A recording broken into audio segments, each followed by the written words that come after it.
Hello, come on into the show. I am Dr. Natalie Phillips. I am the host of Just Connect, and I am excited because today I have a great topic I want to talk to you all about. Hopefully, get some conversation going about the question of, are you living life to its fullest? So, before we start, while people are kind of filtering in here, and as I can kind of share this out, I want to put up a reminder that if you are catching this live, thank you very much. If you're catching it on the replay, you can catch it on Facebook, but you can also catch it on YouTube by going to my YouTube channel, Dr. Natalie Phillips, hitting the subscribe button, and then also turning on your notifications, making sure that you are knowing when I go live. And I am so thankful that I've got some people that are going to jump on here. I have a great topic for you today on Just Connect, talking about living your life to its fullest. So I will be back just right after this, and so enjoy. I'm Dr. Natalie Phillips, host of Just Connect. I am an audiologist, a business owner, an entrepreneur, and a connector. This life is about connecting for the right reasons and to the right people. I believe making authentic and true connections lead to growth, change, and impacting the world. All right. So thank you guys so much for coming on in here. I am going to just share a few more little things here, and then we're going to head to our topic of living life to its fullest. So come on in. I'm Dr. Natalie Phillips, host of Just Connect. Thank you for joining in. I'm super excited to talk about this topic. So I want to back up a little bit because I want to talk about why this topic comes up and where do we get this from? You know, it's something that if you think about it, you know, where does this question even come up with us? When do we start reflecting on, you know, are you living your life to its fullest? And one of the things that I think about is this topic comes up when we have to say goodbye, right? When we have to say goodbye. So, you know, thinking about saying goodbye in a business, it might be a partnership, it might be leaving a job, you know, whatever it may be, whatever the situation is, sometimes you might even experience loss or grief, even if it's in business, right? And especially if it's a partnership. I think that, you know, for some people, you know, dissolving partnerships or maybe moving on, things like that, that can happen. But there is still the emotions that people walk through when they say goodbye in business. It could be, you know, the process of going through sadness, maybe anger, confusion, and then rebuilding and refocusing. And so that's one of the things that I think, you know, this topic of, are you living life to its fullest, comes up when we have to say goodbye. The other way that I was thinking that we say goodbye is what we've had to do, all of us, the whole world, in the last 24 hours or a little over 24 hours, when we had to say goodbye to someone that might be some famous person or somebody that is just legendary. Whether you knew that person or not, having to say goodbye really brings up these questions of, okay, well, are you living life to its fullest? And the hard thing about saying goodbye to somebody that may have been resulting because of a death, is it adds another thing on top of having to say goodbye. So, you know, whether it is, we talked about saying goodbye in business or saying goodbye to somebody, you know, as a death, the part of death that is hard is that that person was taken from you. And it doesn't necessarily mean that we had a say in it, right? And so that's why some of these questions of, man, you know, I need to get out there and really live my life to its fullest. That's when this comes out.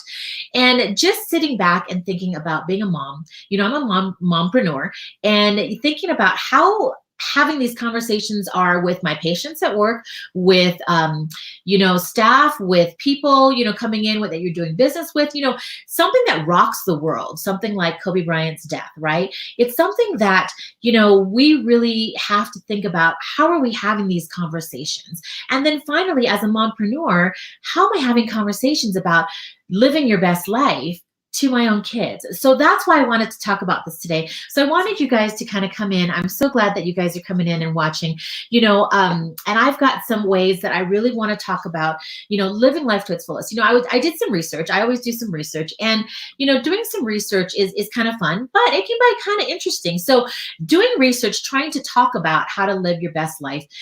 There was actually an article that said, that's like the worst advice ever. And that article said that, you know, we shouldn't live by this because it is bad advice, because it makes you ungrateful, dissatisfied, and disappointed. And so when I looked at that article, I thought, that's an interesting take on that. But I totally see that.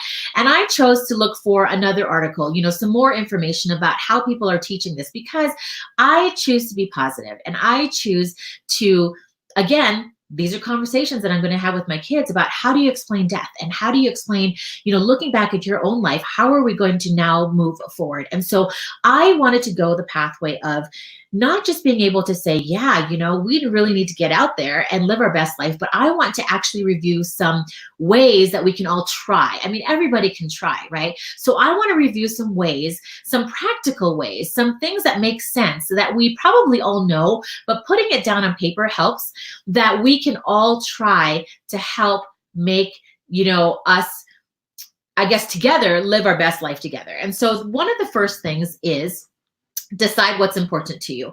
So decide what's important to you. I think that this is really interesting because you are always told throughout your life, this is what you should do. Even as a kid, even my kids, this is right, this is wrong.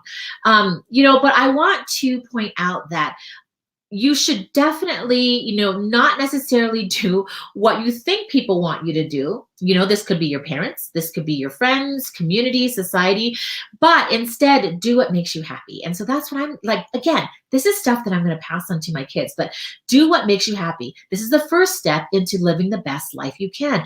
You are the only one. Do not ever forget that you are the only one that's going to be around for every moment of your life. So yes, parents are there, friends are there to maybe give you their opinions, to maybe, steer you in what's right or wrong or what's black and white when you first are starting to make these decisions on your own.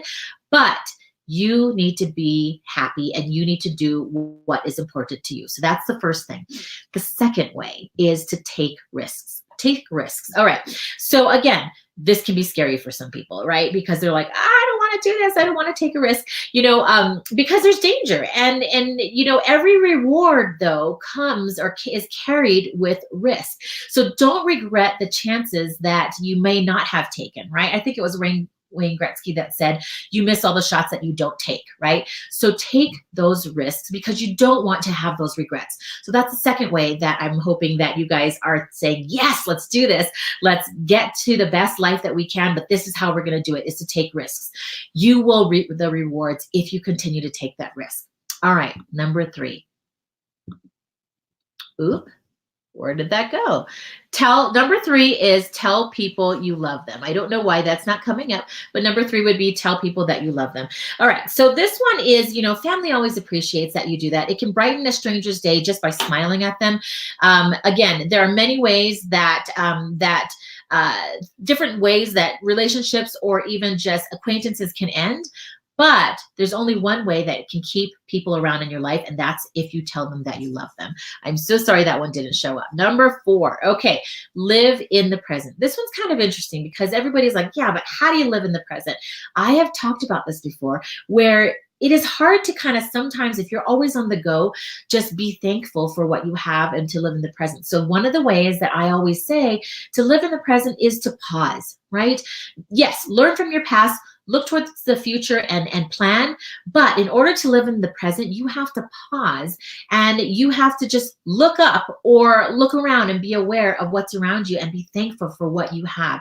And so that is one way that makes it very simple to think about living in the present, is to just pause. Number 5, this one's interesting. Yes, to live your life in the fullest is to fail. Oh, I see where number 3 is. It's a ticker. I just saw it on the bottom. Okay, I'm going to change that. All right, so we're going to change that to that. Number 5, sorry about that, is to fail. Yes, it's kind of crazy to tell you to fail, but everybody is going to fail, and you want to fail and fail fast.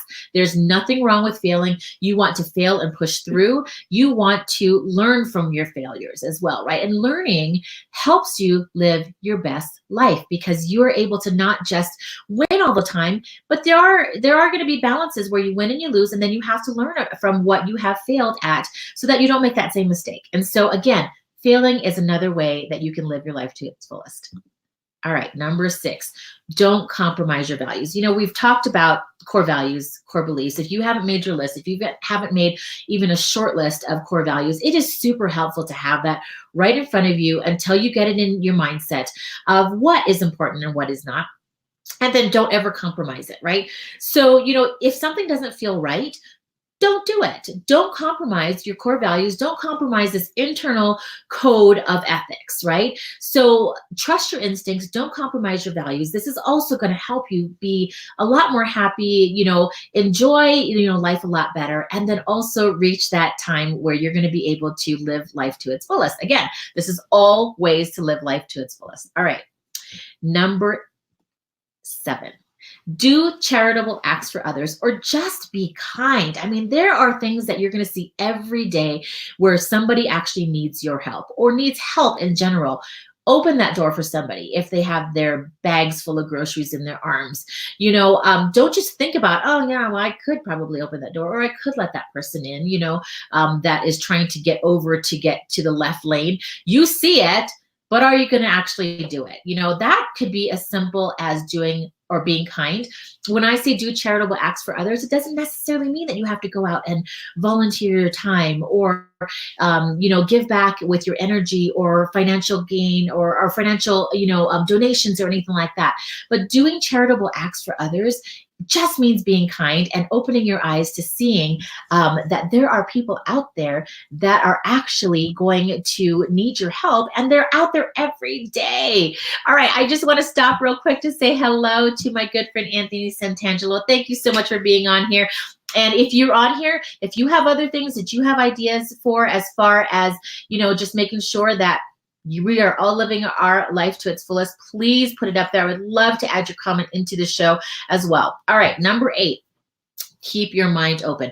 This one's interesting because just because you think you're right, which I have to admit sometimes is a lot, you might not actually be right? And so even if you think that you are right about something, it doesn't mean that there are other ways to look at it. So be open, listen to other ideas. You're going to learn from just being open, and be open to ideas that you don't agree with, because I feel like that is the best way to learn and to keep your brain healthy and active. All right, the last thing, number 9, these are 9 tips here, is to speak through your actions. So if you have something and you have a thought, you might have seen somebody, present something, and you're like, oh my gosh, I totally thought of that too. Or, oh my gosh, why didn't I present that first? Because that was my idea.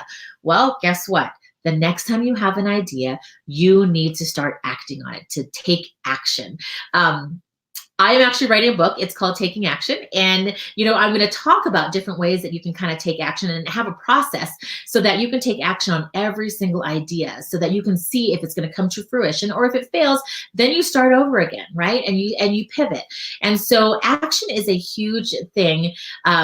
You might have to follow an idea. You might have to pivot. Ideas are useless if you're not able to take action on them. So again, these are just ways that I wanted to talk about. I wanted to make sure that, we talked about not just, hey, this is the way that you're supposed to be living your life to its fullest. I want to talk about tangible ways that you can live life to its fullest. Hello, Elizabeth Lyons. It's so good to see you. We are going to be turning in things pretty soon. She is going to be our editor for our book. So we are so excited to turn things into her.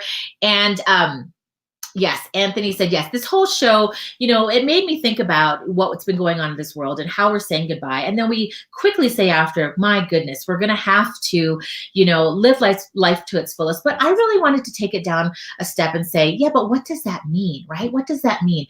Does it mean that, how are we going to have these conversations with other people? And so that's what I really wanted to talk about today, is living life to its fullest has a lot of different ways that we can do it. Just as a review, I'm going to put up the different ways that I talked about. Decide what's important to you. Number 2 is to take risks. Number 3 that didn't show up is tell people that you love them. Number 4 is living in the present. Number 5 is to fail, and it's okay to fail and be okay failing. Number 6, don't compromise your values. Number 7 is do charitable acts for others, or just be kind. Number 8 is keeping your mind open, having conversations around things that even though you don't agree with, they're out there and you can learn and you can keep your brain active and healthy.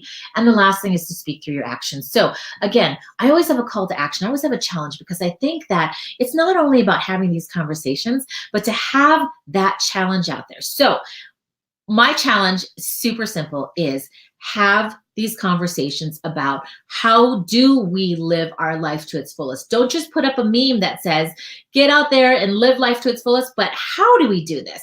Be helpful to each other. Have that collaborative thing where you are having these conversations so that we can all improve our lives together. So thank you so much for joining me on Just Connect. Anthony says he just wrote an article an hour ago on number 3. Oh, that would be awesome. Well, share it. Share it if you can, Anthony. I would love to see that article. And I think that would be great. Again, I love to be more collaborative than anything. I'd rather just not talk at you, but to have conversations around, whatever comes up in life. And one of the things that came up in life today was not only the death of Kobe Bryant, but also, how do we turn around and have conversations about practical ways to live life to its fullest. So thank you again for joining me on Just Connect. I'm here every Monday, 5:00 p.m. And I would love to see you. Thank you for joining me live and thank you for catching the replay. And I will see you next week. All right.